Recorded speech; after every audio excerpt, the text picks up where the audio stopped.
നമുക്കൊന്ന് കടച്ചക്ക കൊണ്ട് ചിപ്സ് ഉണ്ടാക്കാം. കടച്ചക്ക തൊലി ചെത്തി കനം കുറച്ച് അരിഞ്ഞിട്ട് നമുക്ക് നേന്ത്രക്കായൊക്കെ ചിപ്സ് ഉണ്ടാക്കണ പോലെ കടച്ചക്ക കൊണ്ട് ചിപ്സ് ഉണ്ടാക്കാം. അത് വഴിയെ ഓരോ സ്റ്റെപ്പായിട്ട് കാണിക്കാം.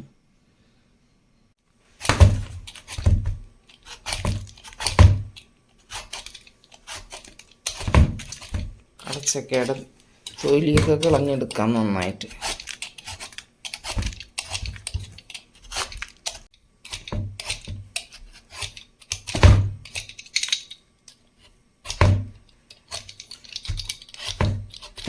നമ്മൾ കടച്ചക്ക ചിപ്സ് ഉണ്ടാക്കാൻ വേണ്ടിയിട്ട് അതിന് പാകത്തിനുള്ള കഷ്ണങ്ങളായിട്ട് നുറുക്കി വെച്ചിരിക്കുകയാണ്. ഇനി ഇതിനെ കനം കുറച്ച് അരിഞ്ഞെടുക്കണം.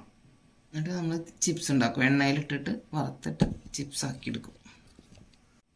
നമ്മൾ ചിപ്സ് ഉണ്ടാക്കാനായിട്ട് കടച്ചക്കയൊക്കെ നല്ല നൈസാക്കി അരിഞ്ഞെടുത്തിട്ടുണ്ട്. കണ്ട കനം കുറച്ച് പീസുകളായിട്ട് അരിഞ്ഞെടുത്തിട്ടുണ്ട്. നമുക്കിനി ചിപ്സ് ഉണ്ടാക്കാം. നമ്മൾ ചിപ്സ് വറുക്കാൻ വേണ്ടിയിട്ട് നമ്മളത് എണ്ണ ഒഴിക്കുകയാണ്. വെളിച്ചെണ്ണയാണ് കേട്ടോ ഒഴിക്കുന്നത്. ഒന്ന് ചൂടായി കഴിഞ്ഞാൽ ഇട്ടിട്ട് വറുത്ത് കോരിയെടുക്കാം.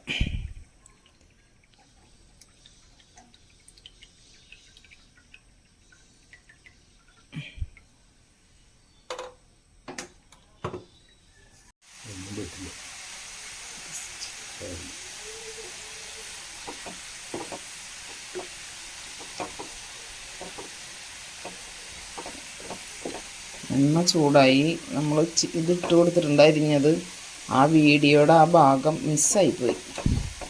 വീഡിയോ ഓണായിട്ടുണ്ടായിരുന്നില്ല, അതാ പറ്റിയത്.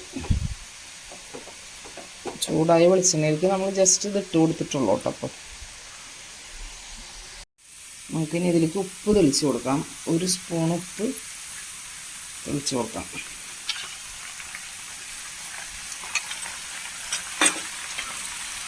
നന്നായി ഇളക്കി കൊടുക്കാം.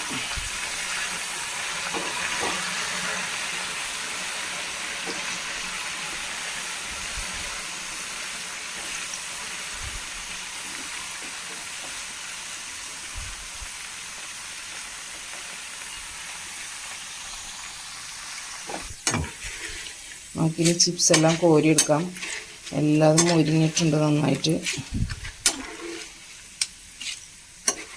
സൗണ്ട് കേട്ടോ.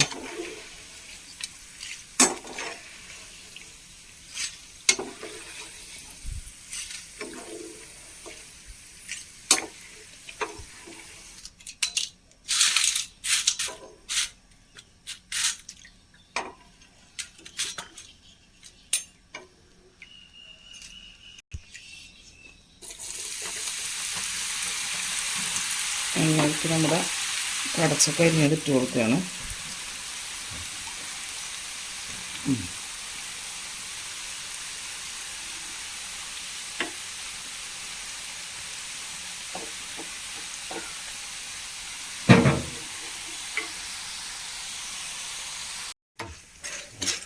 നമ്മുടെ ചിപ്സ് റെഡി ആയിട്ട് നമ്മളത് കോരിയെടുക്കാൻ പോവാണ്. അങ്ങനെ നമ്മുടെ കടച്ചക്ക ചിപ്സ് ഇവിടെ റെഡി ആയിട്ടുണ്ട്. ഒരു കടച്ചക്ക വറുത്തതാണത്. നല്ല ടേസ്റ്റി ചിപ്സാണ്. കടച്ചക്ക അധികമൊക്കെ കിട്ടുമ്പോൾ അങ്ങനെ അധികം വീട്ടിലൊക്കെ കടപ്പ്ളാവുള്ള കടച്ചക്കയൊക്കെ ഉള്ള ആൾക്കാർ ഇതുപോലെ ഒരെണ്ണമൊക്കെ ഒന്ന് ട്രൈ ചെയ്ത് നോക്കിക്കോളാം. നല്ല ടേസ്റ്റാണ്. കുട്ടികൾക്കൊക്കെ നല്ല ഇഷ്ടപ്പെടും. നല്ല കരിമുര ചിപ്സാണ്.